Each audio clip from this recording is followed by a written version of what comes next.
So, okay, I think I will start now. The title of the presentation is Internet of Things with Extensible C. So before I dive into the topic, I would just tell you a bit about who I am. My name is Kolja Duman. I work for a company in Germany called iTemis, who is doing a lot of language, DSL kind of things. They are involved in the Xtext and Extend project, and I'm working there at a project called MBetter. And that's all about having a C implementation which you can extend with your own abstractions and stuff like that. So that's also the topic I will focus on first. That's the C part of that we have done. So we have created some extensible C implementation. It's called MBetter, and it's now an open source project. It's accepted by the Eclipse Foundation since February, and so we are officially part of the open source ecosystem of Eclipse, but we are not an Eclipse plugin. We are based on other technologies, which I will talk about later.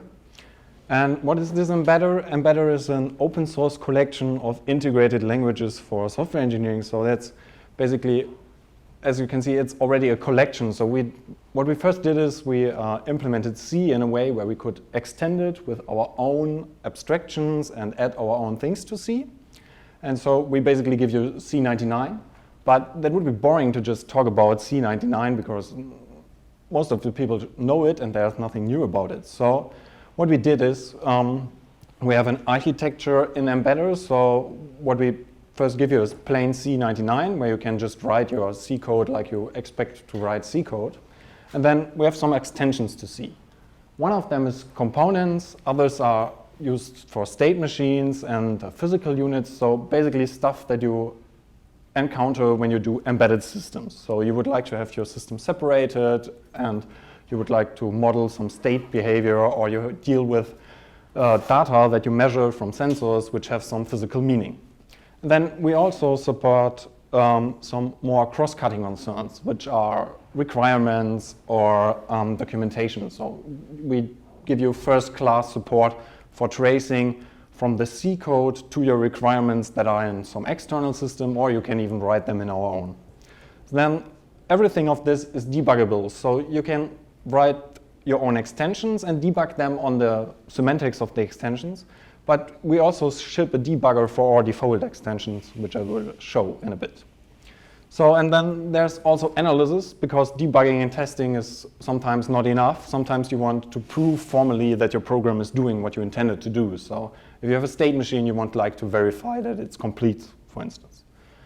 So I will start with physical units. So you have a value that is a distance and a time, and you would calculate the speed, but the speed is distance by time or not time by distance. So how would you detect this error? So what we do is we add annotations to the types of C. So basically this is normal C statements in our editor, and there's this extension which says this is in meters, this is in seconds, and this is in meters per second. And so the type system is able to calculate with these values. So it knows if we divide distance by time, we get a speed, and these meters per second is speed for us. So you get first-class support to simply express the physical meaning of some value inside your C code, and you get full type system integration for that. So Nexus Components, when you have a reasonable large system that you would like to implement, you reach a point where you would like to have separation of concern in your system. So you would like to have some part being responsible for doing stuff and another part being responsible for doing other stuff. And you would like to have some defined API or interface between them. So what we have added to C is a way to define an interface. This time it's a flight recorder, and it has a simple operation that is called process, which takes some input value and does stuff with it. And as you can see, there are also pre and post conditions here. So when you define an interface, you not just define the operations that this interface should provide, but you also say if somebody calls this process method on this component, the precondition is that the P that is passed to it should be not null. So we can then generate into the implementation, the code that checks if all these preconditions are held by the caller. So then once you have defined such an interface, you would like to implement it somewhere. So you can go ahead and say, I create a component, and this component requires another interface, and it provides certain functionality, which is also a reference to some other interface that you have defined. And then you simply implement this stuff here. And the generator will take care of to generate code in there that the preconditions are checked and that your post conditions are held. So as you've seen here, there's also a post condition which says that the result should have an ID. And the generator will also take care that this ID is checked, that you preserve the contract of the interface that you have defined. Now we have some components, but in embedded systems you also have state. So you have parts of your system that behave on or that are state-driven behavior. So in this case we have a simple self-destruction of a rocket maybe, which says, okay, it starts in some state, which is defined here. So it starts in starting, and then there is an event that can occur. So somebody from the outside can say, okay, state machine, please update your state. And it passes in some value. It's the speed and the height. And when the state machine is in the state starting and the update event occurs, then it checks if the speed is faster than 10 and the height is bigger than 0. And after that, it triggers a transition to a new state. So basically it says, okay, now we have taken up from the ground and we have some speed gathered, so we are flying. And when we are in the state flying, as long as we are in this state, we just want to record some data, maybe. And if the speed gets too high and we are too low, we are likely to fly into maybe a village or a city or stuff like that. And so we trigger a transition to the state still, which simply says, okay, let's blow up the rocket. So you can model state-driven behavior instead of writing if statements or nested switch cases or stuff like that by just using our notation that we have extended to C. So you can basically use all this stuff. And what we also offer is analysis for this, so you can formally prove that your state machine is working correctly, that you have that all your transitions are deterministic, or that your state machine is complete and stuff like this.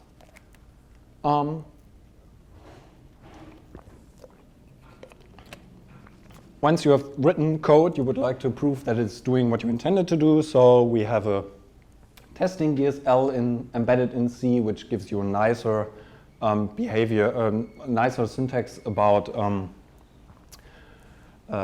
normal assert statements, and you also get meaningful error messages when these tests fail. So that's basically, you can say, okay, something should be equal or something should be less and stuff like this. So it takes care of that you can write that you don't write code there that is not valid in the sense of an assert statement, for instance.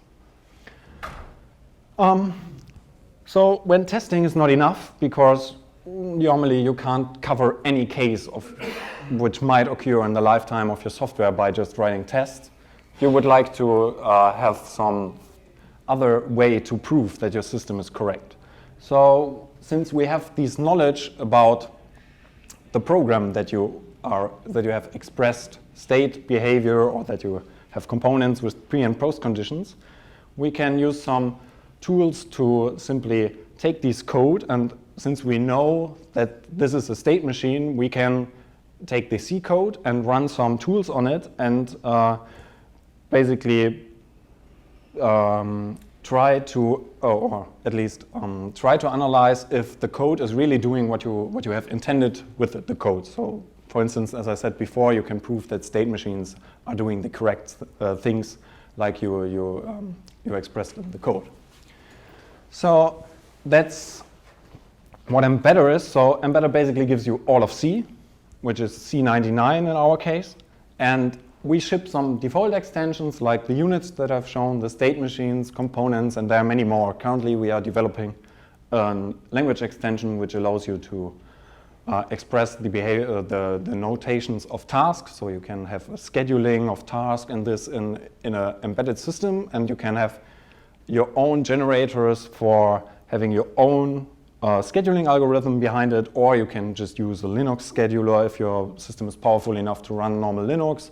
And there are also more to come. So people are working on stuff like concurrency models, where you can have actors with a nice integration in C code. And we also provide some examples how to address hardware features with language extensions, which I will show later on. And all of this that you have seen is built with extensibility in mind. So you can just use our things and build your own stuff on top of it. So if your domain or the programs that you write have a certain behavior that is maybe more less abstract, as a more concrete than a state machine, so you would like to express some of the properties of your software in a way that is better for you and your domain, you can simply reuse our generators. So you can have something that is internally is some kind of state machine, but it has more constraints maybe and more checking about the states or stuff like that. And you can simply add your own constraints and type checks, but reuse all the generation infrastructure that we already created for you. So if you extend it, you don't have to start by zero. You can reuse everything that is there. It's open source, obviously, so it's Eclipse public license code. And what we have also done is we have created a way that the debugger can figure out how the generators reduced some kind of high-level concept in the editor, like the state machine, to some C code. So you can basically go in the editor, set a breakpoint in a transition from state A to B, and the debugger will figure out, okay, those generators were involved, and so this transition is a certain line C code, and then when the debugger, when the C code execution path reaches this statement, then the debugger has set the right breakpoint, and then it will project back into the editor where you are currently in the state machine. So you don't debug on the semantics of the generated C code, but you generate on the you debug on the semantics of your DSL that you have inside C. So there are also tons of papers about all of this on the website. The project is very, very good, covered with a lot of research, and it was also funded by the German government as a research project for the first 2 years to prove that stuff like this is possible. And now we are doing commercial projects on top of MBetter. So, but how have we created all this? So how did we achieve this extensibility? So we have the C stuff, but how have we made it as extensible as it is now? So basically we are using a tool called MPS, which is the Meta Programming System, which is a language workbench created by JetBrains, the company who is doing the IDR IntelliJ stuff. And this tool is also open source. It's Apache 2 license stuff, so you can download it and compile it on your own or experiment with it. And it's a language workbench. So it's a tool to create languages with, so you get support for doing the generator stuff, for doing type system, for adding constraints, for defining editors, and all of this is tightly integrated, so you can have support for all the, if you create a language, you get support for the type system and actions, transformations, and all these stuff built in. So you don't have to take 3 or 4 frameworks and put this all together. One is just for creating the editor, another for doing the transformations to text or stuff like that. It's all integrated, and it's all built to be extensible. So it's projectional. So what does this mean? Basically, we have normal languages work parser-based. So we have code here, and we have a user that does some editing, and we have the user that sees something. And behind all this, even when a compiler works with your C code, it parses the C code and constructs something called the abstract syntax tree, which is the underlying structure of the language that you are working with. And that is the abstract syntax tree here. So in a parser-based system, the user sees code because he's looking at code, basically, and all his editing is also done on the code. So he types in his text editor and changes code. And when he's finished, he says to the compiler, okay, now compile it, and the compiler will simply spin up a parser and parse the text and then construct the abstract syntax tree from this. And with this abstract syntax tree, you can do other stuff like the transformations that I've shown. And what's different in a projectional approach? Basically, the user also sees code, because that's what he's looking at, but the editing is not happening on the code. He's directly influencing the underlying abstract syntax tree. So you can think of it like some intelligent listener that listens for your keystrokes. And if you type, for instance, int 8, it knows, okay, the user wanted to intend to declare a variable, and then it changes the abstract syntax tree accordingly. So then we still need to construct some kind of concrete syntax from this, so the code that the user is looking at. So that's what the projectional approach is. So we go there, and when the underlying syntax tree changes, the editor simply looks at the syntax tree, at the abstract syntax tree, and constructs something from that looks like C code. But when you edit, you never edit the representation. So it's maybe the model view controller pattern is some kind of good metaphor for this. So you have the view, which is the code, and you have some kind of controller between this, and you have the model, which is, in our case, the abstract syntax tree. And once we have these abstract syntax tree, so we are not constructing at one time like a parser language, so we always have this, we can do some interesting stuff with this. Because in a parser-based system, you might have ambiguity. So you can have stuff that you can't parse because variables might not be able to be named like a type or a reserved keyword in your language, because the parser is not able to distinguish in some cases. So since we have no parsing involved at all, we don't have these ambiguity issues. And then we can do stuff like we can embed things that are not parsable. So we can have this code notation that you have seen before, but we can also embed tables into C code. So you can have a state machine rendered as a table with all these states as columns and all the transitions and events as rows, for instance.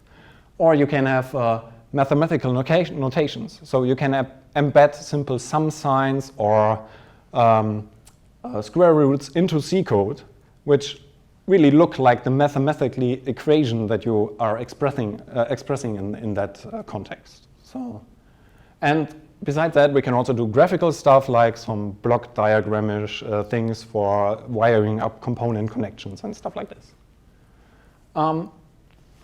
But we have just a syntax tree now, which contains elements from all different kinds of abstractions. So maybe there's a state machine and normal C code in it, like variable declarations. And maybe there are also tables in there. So how do we get to something that we can compile or run on a system from that? So there's generating infrastructure in MPS, which takes the abstract syntax tree and feeds it to a generator. But since all of the concepts in the abstract syntax tree are from different kinds of abstractions, some are more abstract, some are more concrete, we don't want to do this in a single step. So MPS offers us support for doing incremental generation. So we take the highest, the most abstract concept and generate it to something more concrete. And maybe that's not even concrete enough to be C code. So we introduce another step in the generator and do this over and over again until we reach a level where everything can be represented directly into C code. And then we go and generate simple text C files from our code. And we just feed it to a normal compiler like GCC or LLVM. So we don't invent the compiler again, because there are a lot of compilers out there and different platforms, and we just want to reuse all of this because you don't want to write your own compiler for all the different platforms that are there. And C is a pretty good base for that because C is either quite efficient, and on the other side it's widespread, so you have a lot of compiler support available for different platforms. So MPS, it's, as I said, a projectional editor, so you have no parsing involved at all. Everything is stored in its abstract syntax tree form. It has incremental generators to not have a single transformation from A from your abstract stuff to C code. And it supports all kinds of notations. The graphical stuff is quite new, so I don't have any demos on that. But for all the rest, I can show you some stuff in some minutes. It's open source, and it's all about LOP, which is LOP is language-oriented programming, which is some kind of paradigm that some of Sergey from JetBrains formed in the early 2000 years, which says it's all about these extensibility of languages and embedding stuff into existing languages and putting your own abstract concepts into existing languages that are there. So now I've talked much, and I would like to say stuff about how this can be used in IoT. So I have a barely simple sample for that. First of all, I use MQTT. Does anybody not know what MQTT is here? So it's a very lightweight messaging protocol. So you have topics, messages, and a broker which dispatches the messages to the clients that have subscribed to topics. And for this, I'm using POW, which is for the example, I'm using POW, which is a Eclipse project for a simple C client that allows you to subscribe to MQTT servers and topics and stuff like that. And I'm using a Raspberry Pi, which is obviously a pretty popular system for creating all kinds of applications. I'm using it for the reason that it's quite easy to use, and POW has good support for Linux, so I don't want it to use a library where I have to implement a TCP stack and all this stuff again, so I choose the Raspberry Pi. But the code that we are generating from MBetter is doesn't require you to have such a powerful device as a Raspberry Pi. So we have done some case studies where a person in Munich has created a pacemaker with MBetter, which runs on a PIC controller, which has half a kilobyte of RAM and I think 20 or 50 by 200 bytes of flash, and you can also use the abstractions that I've shown. So you can use state machines, components, and all this, because the generator can generate really efficient C code from that. So there's no runtime overhead in using components, because we know the wiring between the components at generation time. We simply introduce function calls there, or we can even inline code if it's just a tiny bit of operation that is called there, and we can simply take the C code and inline it into the place where it is called. And what I've built with this is a build traffic light. So we have integration tests and all these things for MBetter, and if something goes wrong, we would like to have some kind of information about that we broke the build or stuff like this. So what we are doing is we have a build server here, a Raspberry Pi, and basically two lights, one green, one red. And the build server is publishing the results of the build via some MQTT topic, and he simply publishes the amount of failed tests.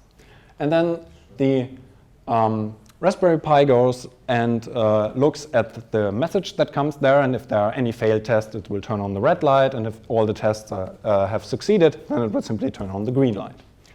So now I've talked all this, and I will show some code now, because just slides might not be enough.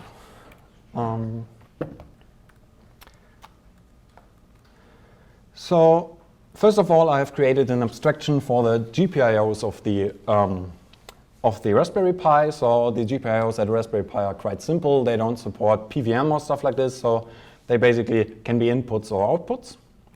And there's So you can declare a GPIO with a name, with a number and a meaningful name that you would like to use in your code. And you can also say it's an input or it's an output or it's none, then it will not show up in the whole program. So you can prevent using certain GPIOs if they are used for SPI or other stuff. And as you can see, it's a simple blinker sample here. So it takes the blinker GPIO, which is this one. So you get all the IDE integration that you would like to have, so you can just do command click and it will highlight the stuff that you are referencing here. And as you can see, there's an assignment that says it assigns high.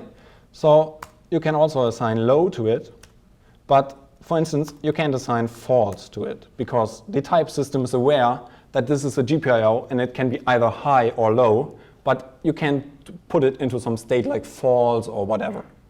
So we can then use the generator will then generate the necessary code for this assignment to set the GPIO. Basically, it will write into some register of the CPU, some bits is set to high or to low, but we don't care at this state. And then we have the MQTT stuff. So I have created an abstraction for topics of MQTT. Is this large enough for everyone, or should I increase the font size a bit? Okay. And here you can see you can define topics, which also have a meaningful name that you can use for referencing it. And then there is the topic path, which also gives you checking if it's a valid MQTT topic. And here you see there's some kind of type annotated to it. So we say in MQTT, all the topics are untyped. So basically you get some kind of payload, but you don't know what it is. So what we know here through this type annotation is that the message that is sent to this topic should always be as treated as an int16. So the generator will take care of that the function that is using this value gets passed an int16 and not the raw void pointer that is coming from the library. So what we do here is we connect the messages container, which is up here, which contains our test topic, to the local local MQTT instance that is running on my machine with a name that is just used for the server that he knows who's connecting. And then we subscribe to the messages test stuff, a function called failed test changed. And as you can see, this has as the first parameter a string, which represents the topic that was fired, because you can use also wildcards in the topic definition. So you can say, I would like to subscribe to builds plus, for instance, which is a wildcard. So any topic that matches this wildcard will then cause the subscription to get a new message. But I will just undo it. And when I go here and I change the type to something different than int16, for instance, int32, then the type system complains that I can't subscribe a method that is expecting an int32 to a topic that is giving you an int16. So it all integrates with the existing C stuff. And I just don't have to do much for it. I just write a type system rule that says, okay, the function signature should contain an argument that is of the same type as the topic that you have created when you are subscribing to it. But obviously, this Mac is not a Raspberry Pi, so how would I test if my code is correct? I have created a unit test for it. So since we have all these generators involved, and we know that there's some kind of semantics for the GPIO that I'm using, I can say, okay, the generator should not generate actual code for the Raspberry Pi, but it should generate some emulated code that allows me to test the semantics and the behavior of my program on my local machine.